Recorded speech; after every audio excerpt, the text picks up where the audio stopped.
पराम्बा जगदम्बा सती बैठी हैं, महादेव कथा कहना प्रारंभ करते हैं कैलाश में, और तभी विमानों का आगमन होता है। सती पूछती हैं, तब पता चलता है कि पिता के यहां एक उत्सव चल रहा है जिसमें सती को निमंत्रण नहीं है। सती कहती हैं कि पिता के यहां, मित्र के यहां, गुरु के यहां तो बिना बुलाए जाना चाहिए। महादेव कहते हैं अच्छी बात है, बिना बुलाए जाना चाहिए, पर यह बात याद रहे वहां जाकर के यदि विवाद होता हो तो नहीं जाना चाहिए। हमें पता है कि हमारे जाने से, हमारी उपस्थित होने से वहां विवाद हो जाएगा, तो फिर क्यों जाना। लेकिन बहुत समझाया, सती नहीं मानी। अब सती का भी स्वभाव ऐसा माताओं का रहता ही है कि पति में और पिता में ज्यादा दिन कलेश रहे ना, मैं बीच में आके कुछ सुलह करवाऊं। सती गई, महादेव ने गणों को भेजा, क्योंकि पता था कि महादेव कौन है, दिव्य दृष्टि है उनकी, वे जानते हैं कि वहां उपस्थित होने से कलेश होगा, इसीलिए गणों को भेजा। वो सब कथा आपको पता है कि वहां जाते ही जब देखा कि किसी ने भी प्रेम से चर्चा तक नहीं की, पिता ने तो मुंह फेर लिया सती को देख करके, केवल मां ने बैठ करके बात की। यज्ञ दर्शन करने के लिए जब गई और जब वहां महादेव का स्थान नहीं देखा, क्रोध में भर गई सती, और जितने देवता आए थे सबको सुनाने लग गए। बोले आपको विष्णु नहीं दिखाई दे रहे हैं, ब्रह्मा नहीं दिखाई दे रहे हैं, वे दोनों क्यों नहीं आए, क्योंकि महादेव का स्थान नहीं है, और आप लोग यहां मुंह उठाए चले आए सब।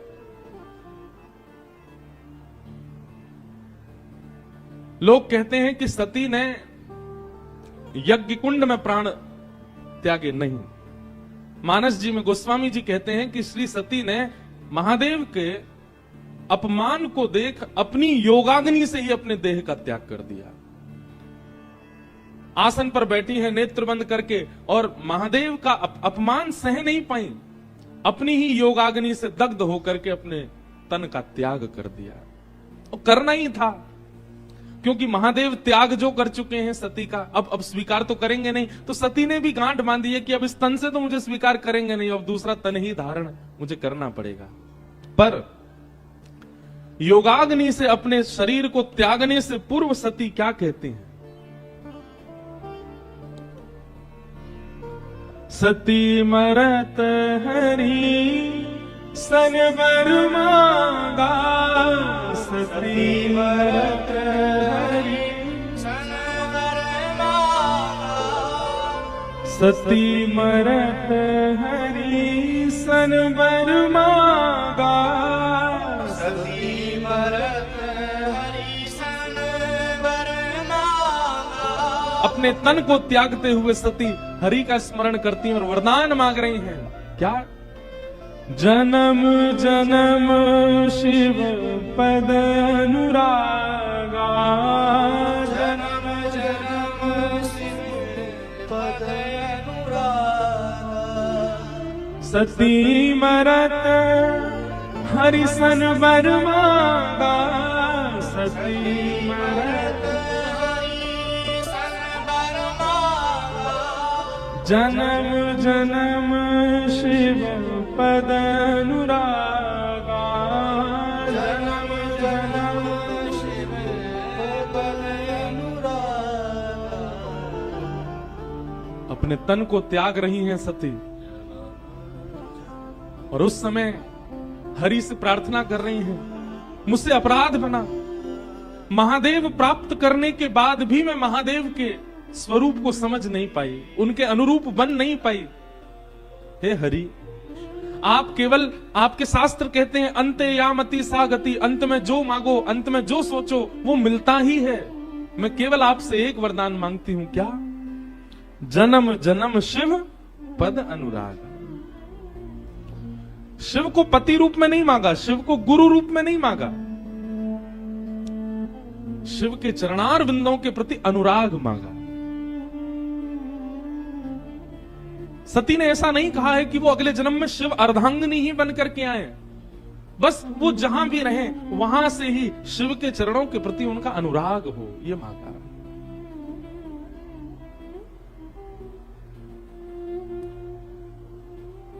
देखते ही देखते यज्ञ के मध्य में पंचाग्नि प्रकट हो गई और सती ने अपने तन का त्याग कर दिया। गण दौड़े दौड़े गए, जाकर के महादेव को जैसी बताया। महादेव तो जानते ही थे कि ऐसा होना है। गणों को आज्ञा कर दी, जाओ यज्ञ विध्वंस कर दो। यज्ञ का विध्वंस हुआ। दक्ष का सर धड़ से अलग कर दिया, नंदी का श्राप पूरा किया। भगवान ने आकर के यज्ञ की रक्षा की। नारायण भगवान ने आकर के शिव के क्रोध को शांत किया। बोले यज्ञ विध्वंस मत करो, हम तो यज्ञ की रक्षा के लिए आते हैं पृथ्वी पर। महादेव सती के श्री विग्रह को लेकर के प्रस्थान करने लगे। जहां जहां अंग गिरते गए, वहां वहां योग पीठ प्रकट होती गई। संपूर्ण भारत को पवित्र कर दिया सती ने। इस प्रकार श्री सती मैया महादेव के चरणों में विलीन हो गई और अंत में मांगा गया वरदान सती को फलीभूत हुआ। कैसे? तेहि कारण हिम गिरि ग्रह जाई, तेहि कारण हिम गिरि जनमी पार्वती तन पाई, जनमी पार्वती तन पाई। वही सती अपने अंत में जब शिव चरणारविंदों की कामना करती हैं, अगले जन्म में वही हिमाचल की पुत्री, हिमालय की पुत्री पार्वती के रूप में प्रकट हुई। पराम्बा जगदम्बा श्री पार्वती मैया की, श्री पार्वती जी का प्रादुर्भाव हुआ।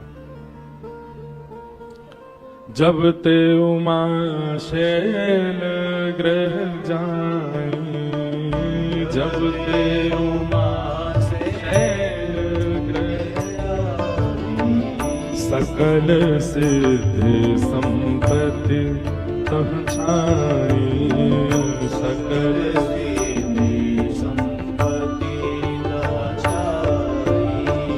जहां तहां मुनिन सुआश्रम कीन्हे,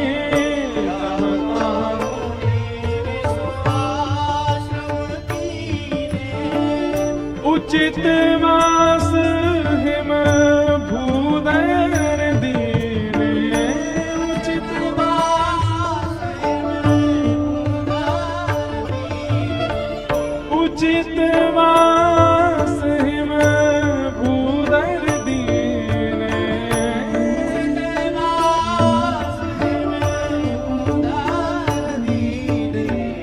जब ते उमा शैल ग्रह जाई, जब ते उमा शैल ग्रह जाई, सकल सिद्धि संपत्ति तह छाई, सकल सिद्धि संपत्ति तह छाई। बहुत विशेष बात, पार्वती जी के हिमालय में प्रकट होते ही हिमालय का स्वरूप बदलने लगा। हमारे घर में संतान के आने पर घर का व्यवहार, घर का स्वभाव, घर के जनों के मन की स्थिति से पता चलता है कि बालक कैसा है। घर में बालक उत्पन्न होते ही माता पिता के मन में होता है कि अब हम कहीं घूमने जाएं, कुछ ऊधम मचाएं, कुछ उपद्रव करें या कुछ संसारी कामनाओं के प्रति रुचि बढ़ती है, तो कहीं ना कहीं बालक संसारी ही है।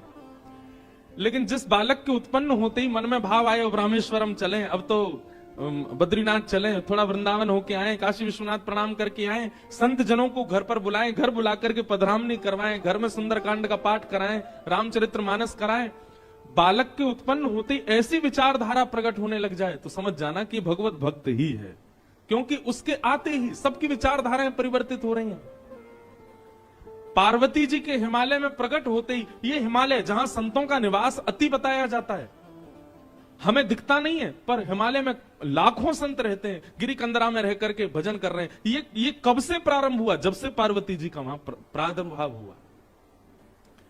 ऐसी योजनाएं बनने लगी कि वहां भोगी व्यक्ति रह ही नहीं सकता। हिमालय में भोगी व्यक्ति नहीं रह पाएगा, हिमालय में तो योगी ही रह सकता है। और इन योगियों को अपने योग साधना के लिए अनुकूल हिमालय कब से लगने लगा? जब से पार्वती जी का प्रादुर्भाव हुआ। तो कई बार संतान घर में उत्पन्न हो, उस समय घर के सदस्यों की विचारधारा से पता चल जाता है कि संतान कैसी है।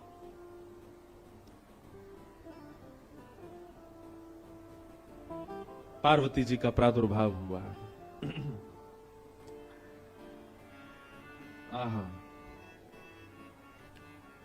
सब जगह समाचार पहुंच गया, पर्वतराज हिमालय की पुत्री ने जन्म लिया है। संत जन हिमालय पर जाकर के अपने अपने डेरा जमाने लगे, शुभ संकेत होने लगे, सब जगह भजन साधना आदि सब योग बल प्रारंभ होने लगा। नारद जी महाराज को जब ये समाचार पड़ा कि हिमालय के यहां पुत्री ने जन्म लिया है, नारद जी पहुंचे और हिमालय ने खूब स्वागत किया, सत्कार किया। संत पधारे।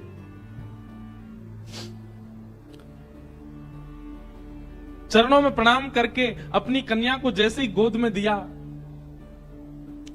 पूछा, महाराज इस कन्या के विषय में कुछ बतलाइए, ये कन्या कैसी होगी, इसके गुण बताइए, इसके बारे में कुछ कहिए ना। कह मुनि बहिस गूढ़ मृदु बानी,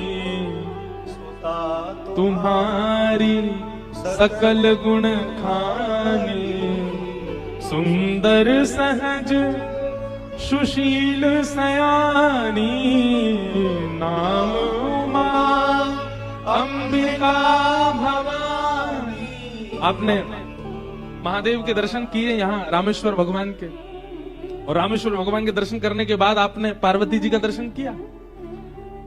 यहां पार्वती जी चतुर्भुज रूप में खड़ी है, चतुर्भुज रूप में विराजमान है। हमारे एक पंडित जी बोले, नारायण भगवान यहां क्यों खड़े हैं? मैंने कि नारायण नहीं है, पार्वती जी हैं चतुर्भुज रूप में। यहां पर भी विवाह उत्सव। एक बार मुझे याद है, मैंने शायद पिताजी की कथा में आया था 2011 में, तब मैंने यहां कोई उत्सव दर्शन किया था। तब इतनी भीड़ नहीं थी यहां, रामेश्वरम में इतनी व्यवस्था भी नहीं थी और इतनी भीड़ भी नहीं थी। ये पीछे वाला जो द्वार है, यहीं से ही भीतर प्रवेश कर जाते थे हम तो, और घूमते घामते दर्शन भी कर लेते थे। और वो भी कथा भी दिसंबर जनवरी में ही हुई थी, ये मौसम है, इसी समय भीड़ आती, तब भी इतनी भीड़ नहीं थी।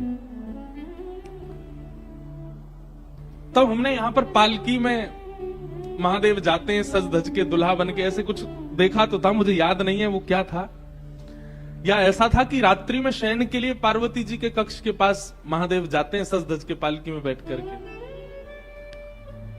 पार्वती जी का दर्शन कितना मंगलमय है यहां पर भैया।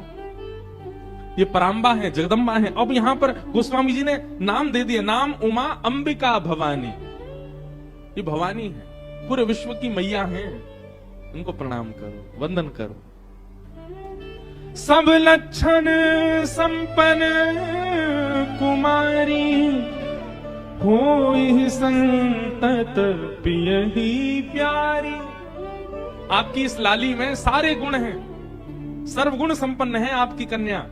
और सबसे विशेष गुण पर प्रकाश डालते हुए नारद जी महाराज कहते हैं, आपकी जो ये लाली है ना, ये ब्याह के बाद अपने पति की अति प्रिय होगी।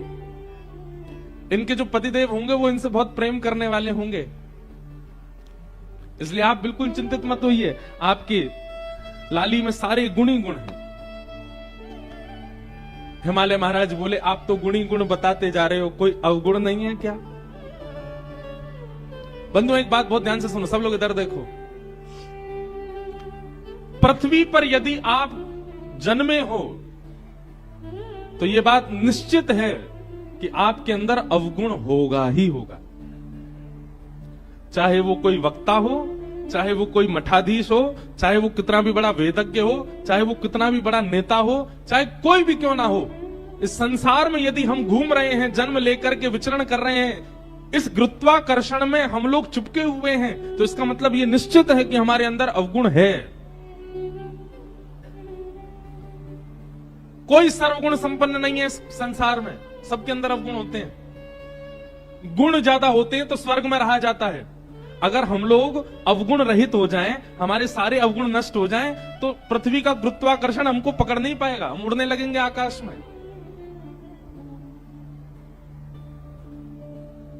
वायु में तैर के ही पहुंच जाओगे धनुषकोडी। आप पृथ्वी पर स्थिर हो, इसका मतलब है कि आप में अवगुण है, इसीलिए पृथ्वी ने आपको पकड़ करके रखा है। गुण ज्यादा होंगे तो स्वर्ग मिलेगा, अवगुण ज्यादा होंगे तो नरक मिलेगा। दोनों बराबर होंगे तब पृथ्वी पर आता है मानव। अब पृथ्वी पर आकर के कर्मानुसार या तो गुण बढ़ा ले या अवगुण बढ़ा ले, वो उसके हाथ में होता है। भगवान 50-50 करके भेजते हैं मानव को।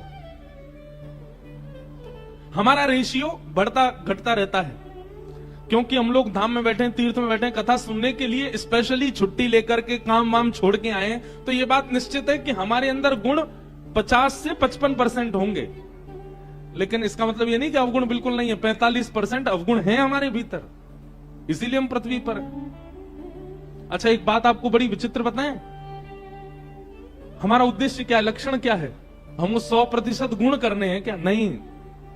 अगर गुण की मात्रा बहुत ज्यादा हो गई तो स्वर्ग मिलेगा, शिवलोक नहीं मिलेगा, रामलोक नहीं मिलेगा, कृष्णलोक नहीं मिलेगा। भागवत जी कहती हैं भगवत धाम की प्राप्ति के लिए तो शून्य होना पड़ेगा, गुण भी नहीं अवगुण भी नहीं, दोनों शून्य हो।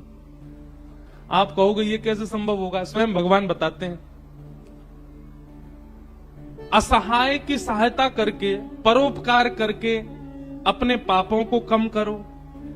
दूसरों की सहायता करने से पाप कम होते हैं, और उपस्थित भोग भोगने से, जैसे ब्याह कर लिया, धन हो गया तो गाड़ी खरीद ली, बढ़िया घर बना लिया, ये उपस्थित भोग हैं। इन उपस्थित भोगों को भोगने से पुण्य कम होते हैं। अब आप कहोगे ये शून्य हो गए, ये कैसे पता चले? जित देखूं उतित श्याममयी है, जिसको देखो उसमें ही राम जी दिखने लग जाएं, जिसको देखो उसमें ही गुण दिखने लग जाए, समझ जाना पाप और पुण्य दोनों शून्य हो गए। बहुत विस्तृत है ये भाव, हमने सूक्ष्म में सुना दिया है। हिमालय जी बोले आपने तो पार्वती जी में सारे गुण ही गुण बता दिए, हमारी लाली में कोई अवगुण नहीं है।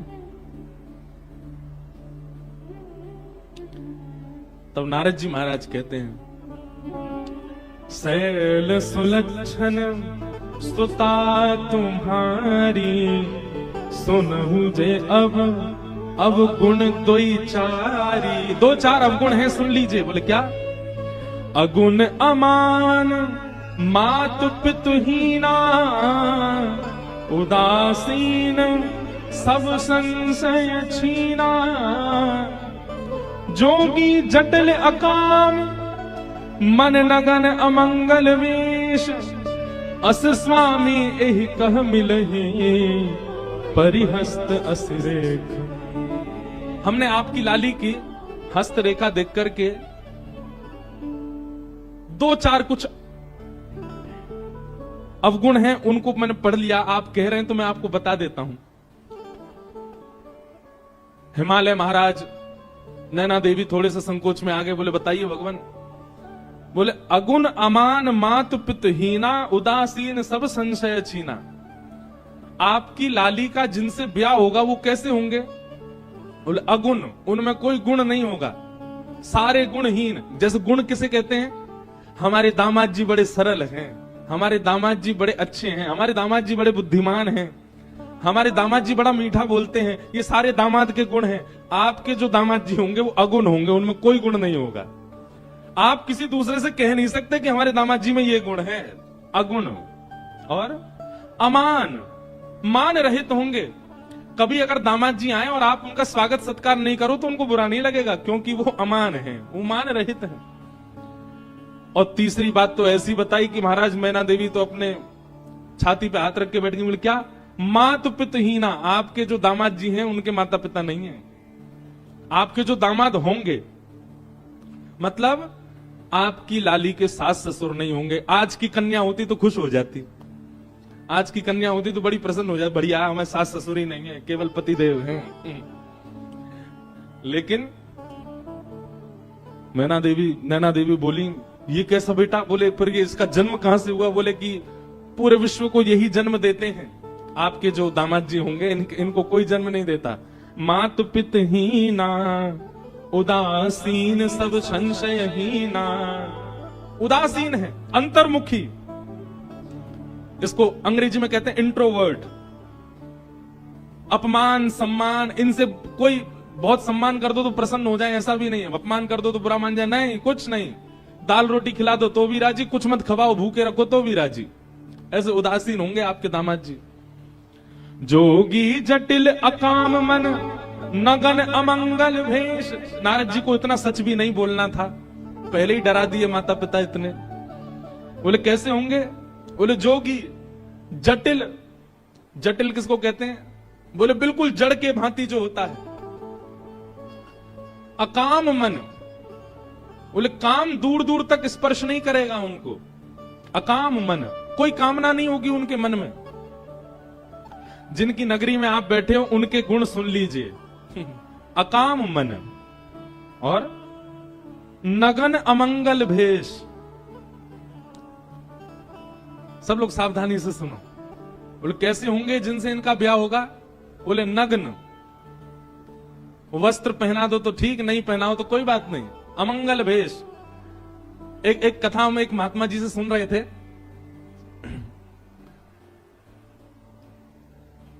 प्रभु श्री राम जब चित्रकूट पहुंचे तो चित्रकूट को देख करके राम जी को बहुत अच्छा लगने लगा। बोले बहुत बढ़िया जगह है।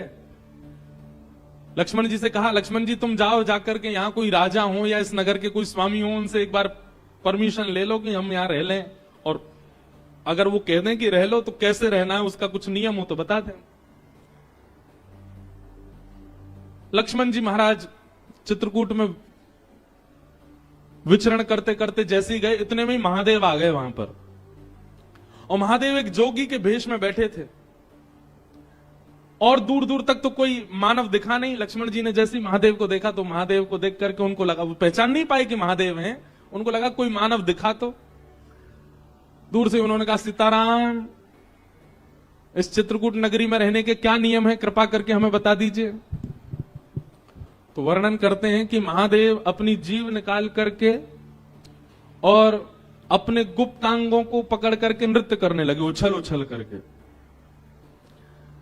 लक्ष्मण जी देख करके भयभीत हो गए, बोले कि भैया जी कैसा व्यक्ति है?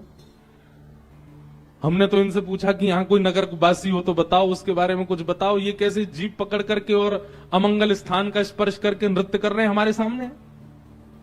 लक्ष्मण जी को क्रोध तो आया कि थोड़ा हम कुछ लड़ाई झगड़ा कर लें, मारपीट करें, तो इस प्रकार से हमारा अपमान कर रहे हैं। पर उन्होंने सोचा कोई नहीं, राम जी से जाके एक बार बता दे। दौड़े दौड़े लक्ष्मण जी आए, बोले पूरे नगर में कोई तो मिला नहीं हमको, एक जोगी मिला। राम जी बोले अच्छा, तो जोगी ने क्या किया? बोले हमने उससे पूछा कि भैया ये नगर में कौन, यहाँ के राजा, यहाँ रहने का क्या नियम? वो तो अपनी जीभ पकड़ करके और ऐसे अपने गुप्त स्थान को पकड़ करके नृत्य करने लगे। राम जी जोर से हंसे। लक्ष्मण जी को हृदय से लगा के बोले, अरे तुमने साक्षात महादेव का दर्शन किया है। साक्षात महादेव है, उनके रूप को पहचानना बहुत मुश्किल है। बोले महादेव थे तो इस प्रकार से कौन नृत्य करता है? राम जी बोले, भैया तुम समझे नहीं, समझदार को इशारा काफी। वो इशारा करके बता रहे थे। उन्होंने कहा कि इस नगरी में यदि रहना है तो सबसे पहले जीभ पकड़ी। बोले वाणी वेगम, अपनी जीव को वश में रखना, रसना को वश में रखना, ज्यादा बहुव्यंजन पाने की इच्छा मत रखना। जीभ पकड़ करके उन्होंने वह बताया। और दूसरी उन्होंने हमको आज्ञा की है कि भाई वनवासी बने हो, वन में रहने के लिए आए हो, तो अपने काम पर भी विजय प्राप्त कर लेना। इन दो चीजों पर विजय प्राप्त करके वन में रहा जा सकता है, ये संकेत किया है उन्होंने। लक्ष्मण तुम समझ नहीं पाए। लक्ष्मण जी तो बड़े बाहुबल हो गए, बताओ महादेव सामने आए, मैं उनको पहचान भी नहीं पाया। राम जी ने दूर से सुनकर के बता दिया कि वो महादेव हैं। तो ऐसे हैं महादेव।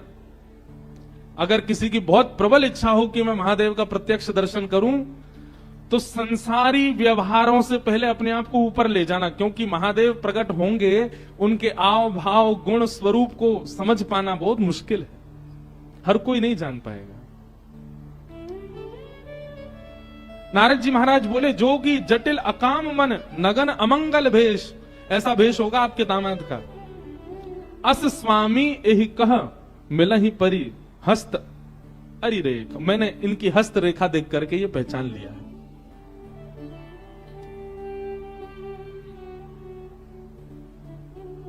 नैना देवी, हिमालय महाराज तो बिल्कुल नेत्रों में आंसू आ गए। ऐसी सुकोमला, ऐसी प्यारी पुत्री, और उस पुत्री के लिए ऐसा वर बता रहे हैं। नारद जी कुछ करिए ना। ये तो पूरा माता पिता को जीवन भर यही प्रतीक्षा रहती है कि हमारी बेटी कितनी भी सुंदर हो, कितनी भी योग्य बने, पर उसका दामाद, उसका जो पति हो वो बहुत सुंदर आवे, बहुत सहज आवे, उसके अनुकूल आवे। आप कैसा बता रहे हैं? हमको तो बड़ी घबराहट हो रही है मन में। तब नारद जी महाराज बोले, इसका एक उपाय हो सकता है। क्या? बोले, जितने गुण लक्षण हमको पार्वती जी की रेखा देख करके और इनके मस्तिष्क को पढ़ करके दिख रहे हैं, ये सारे गुण लक्षण यदि किसी दैव पुरुष में हो और उनसे इनका ब्याह हो जाए तो मंगल हो जाएगा। यदि ये सारे अवगुण किसी मानव में होंगे तो वो मानव उचित नहीं है, लेकिन ये सारे गुण लक्षण अगर किसी देव में हो और उनसे इनका ब्याह हो जाए तो मंगलकारी होगा। हिमालय बोले, ये सारे अवगुण किसमें हैं? बोले, इनको अवगुण नहीं है, ये अवगुण संसार में हो तो अवगुण है, पर यही अवगुण यदि किसी देव में चले जाएं तो सारे सद्गुण बन जाते हैं। और ये सारे अवगुण जो यहां सुने गए हैं सब महादेव में घटित होते। महादेव ऐसे ही हैं। अगर महादेव आपकी पुत्री को स्वीकार कर लेंगे तो इनकी हस्तरेखा और इनकी जन्म कुंडली भी सत्य हो जाएगी और देव भी नहीं, महादेव प्राप्त हो जाएंगे। लेकिन उसके लिए आपकी पुत्री को तप करना पड़ेगा। महादेव की प्राप्ति ऐसे नहीं हो जाएगी। जे जे वर के दोष बखाने, ते सब शिव पही में अनुमाने। जो विवाह संकर्षण हो, दोष गुण सम कह सबको। हमने जितनी बात बताई है, अगर ये किसी मानव में होंगे तो सारे दोष हैं, पर अगर ये शिव में घटित हों और उनसे इनका ब्याह हो जाए तो सारे सद्गुण हो जाएंगे, सद्गुण हो जाएंगे।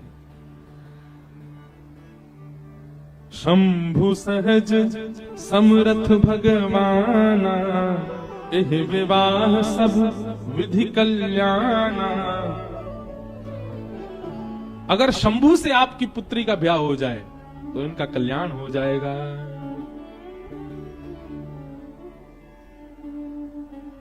करना क्या होगा?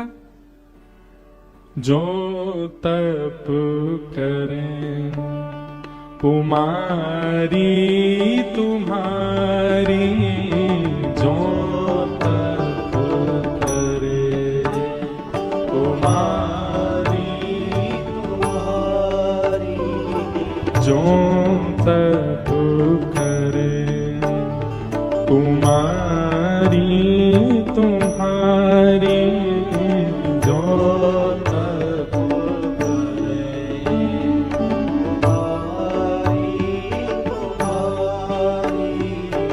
भावे मीठ सकहीं त्रिपुरारी।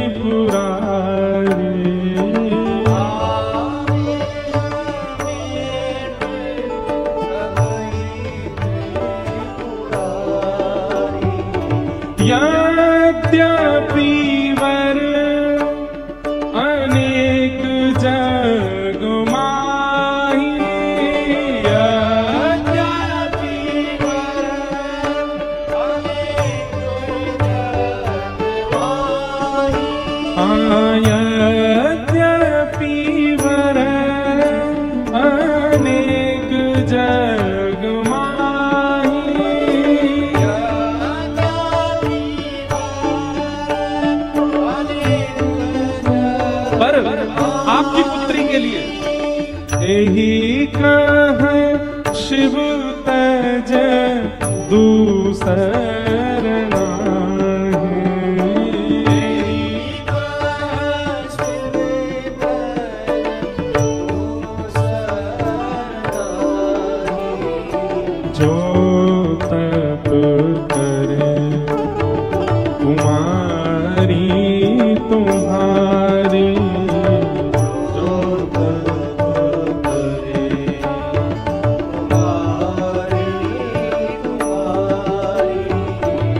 अब जो तुम ही सुता पर नेहु, अब जो तुम ही सुता पर नेहु, तो ऐस जाई सिखावन देहु,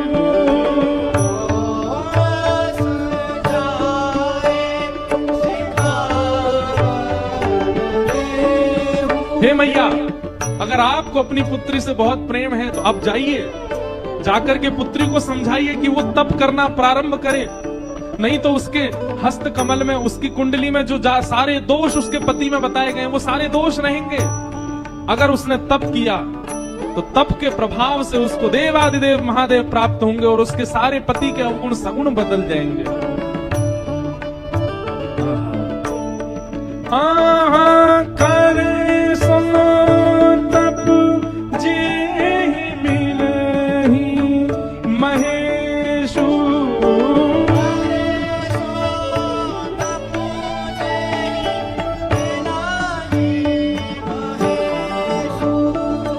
आने उपाय न मिटहि कलेशु,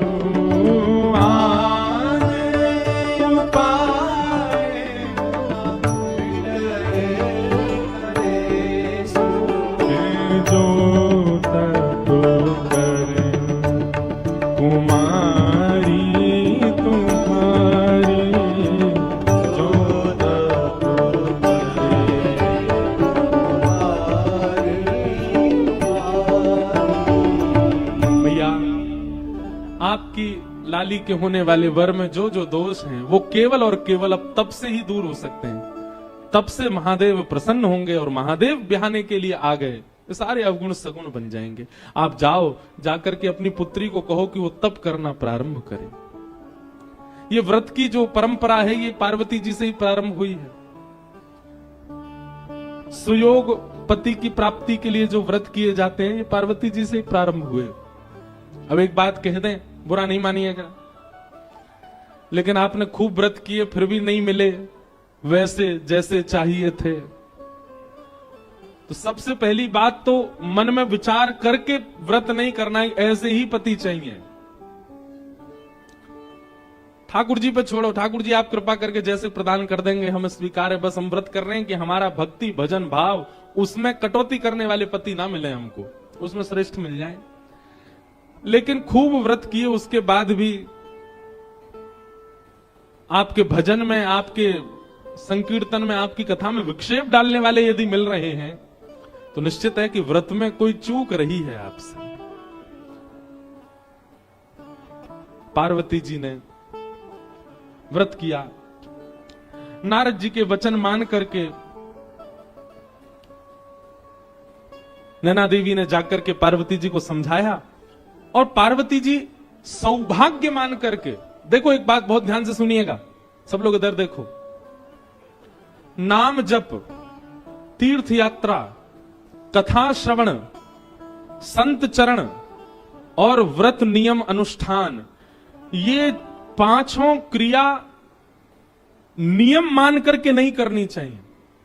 फिर से सुनिए, नाम जप, तीर्थ यात्रा, कथा श्रवण, संत पदरामनी, संतों के चरणों में प्रणाम आदि, और व्रत नियम अनुष्ठान, ये सब केवल नियम मान करके नहीं करने चाहिए, सौभाग्य मान करके करने चाहिए।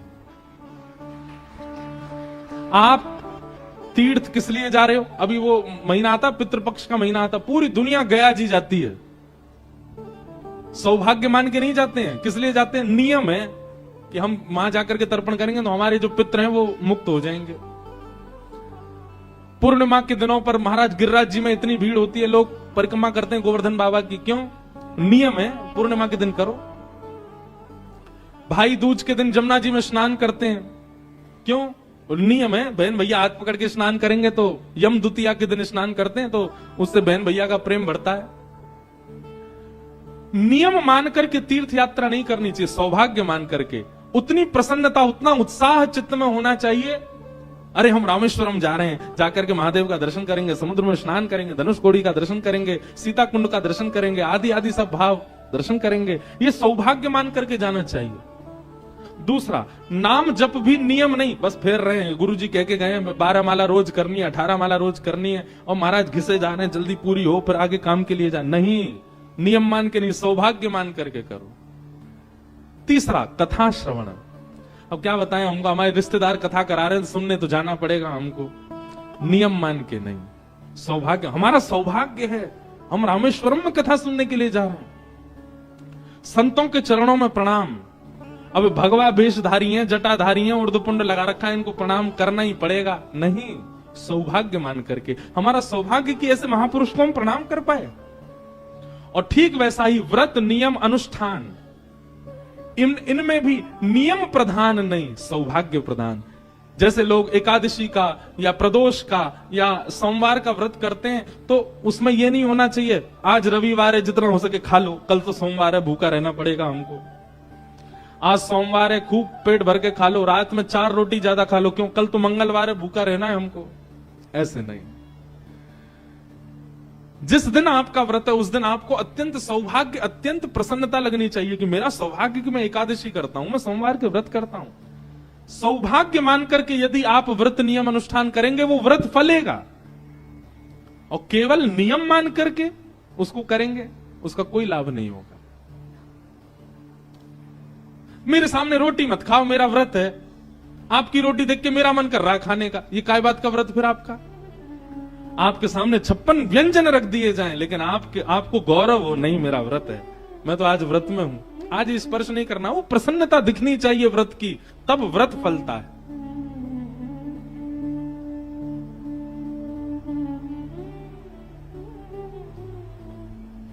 और जैसा तप बता करके गए, उर्धर उमा प्राणपति चरणा, जाई विपिन लगी तप करना। पार्वती जी अपने हृदय में श्री महादेव का चिंतन करके निकल पड़ी है तप करने के लिए।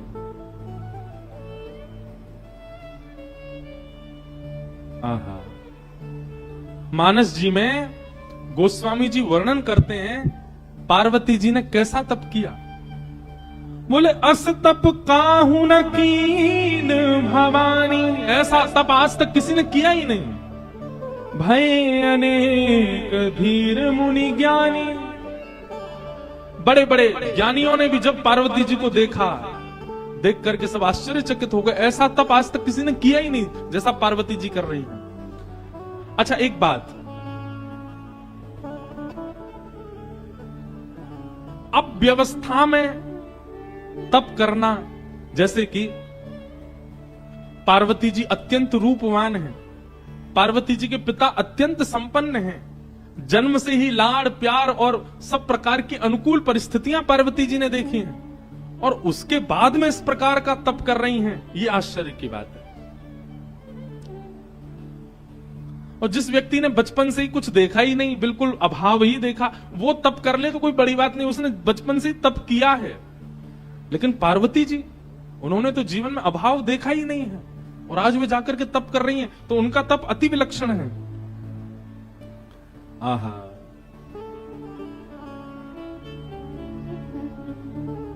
पार्वती जी का ऐसा तप हुआ, उस तप के बाद आकाशवाणी होने लगी। बोले, हे पार्वती जी, हे जगदम्बा पराम्बा, हे हिमालय पुत्री, आप जिस कारण से तप कर रही हैं, आपका तप निश्चित पूर्ण होगा, और जिनकी प्राप्ति के लिए आप तप कर रही हैं वो आपको प्राप्त होंगे। पार्वती जी के विषय में बताया गया। और अब यहां महादेव की स्थिति सती जी के जाने के बाद की बता रहे हैं। जब ते सती जाई तनु त्यागा, तब ते शिव मन भयउ विरागा। एक तो महादेव पहले से ही वैराग्य रूप में रहते हैं, लेकिन सती के प्राण त्यागने के बाद अब महादेव और बीतराग हो गए और वैराग्य में आ गए। जपहि सदा रघुनायक नामा, जहां तहां सुनहि राम गुण ग्रामा। राम जी का स्मरण करते हैं और जहां भी कथा होती है महादेव बिन बुलाए पहुंच जाते हैं और पूरी कथा श्रवण करते हैं। केवल राम राम राम चिंतन करते हैं। ऐसे बीतराग, ऐसे वैराग्य में महादेव जाते चले गए। ऐसे ही चलते चलते चलते बहुत समय निकल गया। बंधुओं, गोस्वामी जी महाराज आगे जो वर्णन कर रहे हैं उस भाव को पढ़कर के एक मन में भाव आता है। हम भजन की श्रेष्ठता किसमें मानते हैं? हम भजन की श्रेष्ठता मानते हैं कि हमारे भजन से हम जिसका भजन कर रहे हैं वो प्रकट हो जाए। हम इसी को भजन की श्रेष्ठता मानते हैं। राम जी का इतना स्मरण किया, इतना ध्यान किया महादेव ने। प्रगटे राम कृतज्ञ कृपाला, प्रगटे राम कृतज्ञ कृपाला। कैसा रूप? रूपशील निधि तेज विशाला, रूपशील निधि तेज विशाला। बहु प्रकार शंकरी सराहा, बहु प्रकार शंकराई सराहा। तुम बिन सुव्रत को निर्वाह, तुम बिन सुव्रत को निर्वाह। सती के जाने के बाद महादेव ने ऐसा व्रत किया, ऐसा तप किया, ऐसा स्मरण किया राम जी का कि राम जी को प्रकट होना पड़ा। प्रसन्न मुद्रा में श्री राम जी प्रकट हो गए महादेव के सामने। आगे जो हुआ वो अद्भुत है। नियम तो आज तक हमने ऐसा सुना है कि देव प्रकट होकर के कहते हैं कि वरदान मांगो, परंतु राम जी प्रकट होकर के महादेव से कह रहे हैं हमको वरदान दे दो। महादेव की प्रतिज्ञा से, महादेव के तप से राम जी प्रकट हो गए और प्रकट होकर के राम जी महादेव से बोले हम आपसे बहुत प्रसन्न हैं, आपके भजन से बहुत प्रसन्न हैं, अब हम आपसे कुछ मांगना चाहते हैं। ये तो उल्टा ही हो गया। भजन उसको श्रेष्ठ मानो कि आराध्य प्रकट होके कहे कि हमको कुछ दे दो।